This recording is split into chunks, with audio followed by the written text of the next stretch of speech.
Dere. Nice kay dere guys. Nice yun lang ambience niya. Di pod kay igang. Niya dere po ka magpili. San sa mong kaunon. Napod sila Bisaya na manok guys. Pero ako guys kay broiler lang ako Kay di mo ko ganan ng Bisaya.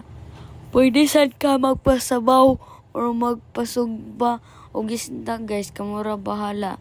Ninanapod sila hito. So mo din yung pangalan silang resto guys. Flyover Grill. Which means flyover grill. Kay located man siya after sa flyover sa Buhangin Manggod.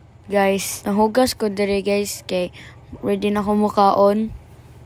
In fairness guys, lami kayo ilang pagkaon. Kipakaon jud ko dere ni Mama si guys. Kay naamay sabaw. Unya hapit po ko nakalimot guys, nasakit akong tayan pero sakit gihapon. Try pod ninyo diri guys.